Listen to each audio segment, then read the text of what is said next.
Doesn't matter to me whether we're a pure internet play. What matters to me is do we provide the best customer service. Internet, schminernet.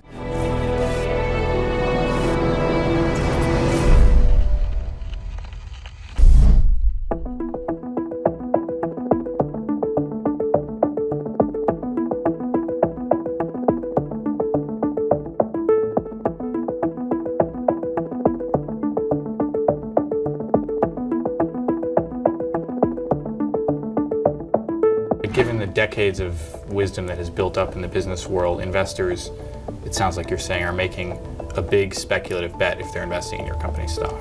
Well, I think all internet companies, the stocks are incredibly volatile, and But even long term.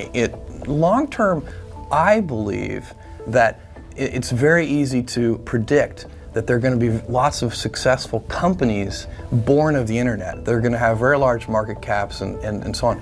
I also believe that today, where we sit, it's very hard to predict who those companies are going to be. So you can make bets on these things, and I think that Amazon.com, if we're not one of those important, lasting companies born of the internet, we will have nobody to blame but ourselves, and that we will be extremely disappointed in ourselves. But there are no guarantees. It's very, very hard to predict. If you go back and look at the companies created by the PC revolution, in 1980, you probably wouldn't have predicted the 5 winners, the 5 biggest winners. There have been lots of winners, actually. So this space is a little different, and brand name may mean more, and there's some increasing returns kinds of things may mean more. But I believe that if you can focus obsessively enough on customer experience, selection, ease of use, low prices, more information to make purchase decisions with, if you can give customers all that, plus great customer service, and with our toys and electronics, we have a 30-day return policy. If you can do all of that, then I think you have a good chance, and that's what we're trying to do. You're not really a pure internet company anymore either, are you? I mean, you've got millions of square feet now of real estate. You've got a huge and growing inventory of items that you keep in stock. We do whatever. And you've got thousands and thousands of employees now. Yeah, we have over 3,000 employees and over 4 million square feet of distribution center space. And those are things I'm very, very proud of, because with that distribution center space and half a dozen distribution centers around the country, it allows us to get product close to customers so that we can ship it to customers in a very timely way, which improves customer service levels. That's what we're about. If there's one thing that Amazon.com is about, it's obsessive attention to the customer experience, end to end. And that's what those distribution centers are. But you're not a pure internet play. It doesn't matter to me whether we're a pure internet play. What matters to me is do we provide the best customer service. Internet, schminernet, that doesn't matter.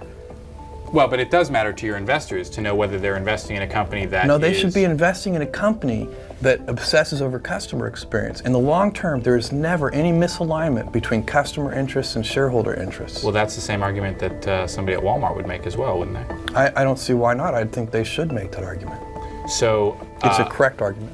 Okay, so you'll open as many square feet of space, physical space, as you have to, hire as many employees as you have to service customers, absolutely. And we'll do it as rapidly as we can. That's a very cost-intense proposition. Not compared to opening an equivalent network of retail stores. So if you open a bunch of chain stores, look, when we open a distribution center, we're opening places that may have, where we may pay 30 cents a square foot for a lease, instead of paying $7 a square foot, which you might pay in a high traffic retail area. So when you compare those things, they're not the same. You can't compare a big chain of retail stores to half a dozen distribution centers. It's just not, it's bad math. Okay. Either way, whichever side of the argument you believe, you're making what seems to me to be... There's only one side, which is obsess over customers. But it seems to me that both with the speed of your growth in terms of the number of stores online that you're opening, the different businesses you're getting into, the number of distribution centers you're opening and new employees you're hiring, that you are making an intense gamble here, which is twofold. One, that you can run this number of businesses, different businesses, well, and two, that you can make money by selling vast volumes of product at essentially razor-thin profit margins? I think that the first one in particular I agree with wholeheartedly, which is that there's no guarantee that Amazon.com can be a successful company. What we're trying to do is very complicated. There's huge execution risk involved. We have a terribly complicated business. We're growing, historically very rapidly. We're opening new product categories. We're expanding in new geographies. We have whole new business models with things like auctions. Now we think this is the less risky of the two approaches because scale is important in this business, and you need scale also to offer the lowest prices and the best customer service to people. So scale is important to us, and we're going to go after that kind of scale. But it does mean that the executional challenges are huge. And so you'll find a bunch of people back in Seattle and around the world working very hard to make sure we service customers at the level that they're used to, and then even improving that. Isn't it, to some extent, a certain amount of, with all due respect,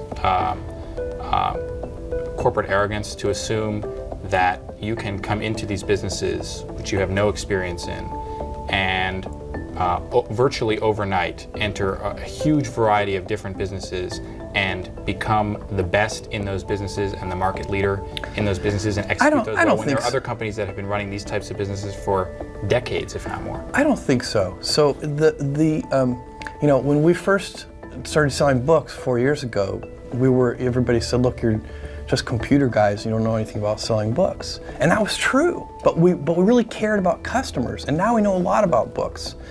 And when we first started selling music, people said the same thing, but we hired the right people. So we don't do this in a vacuum. We go out and hire the best industry experts in each of these categories. That's the same with toys and electronics. So, we take this very seriously. We take the commitment to the customer very seriously, and we're not about to release something or announce something before it's ready.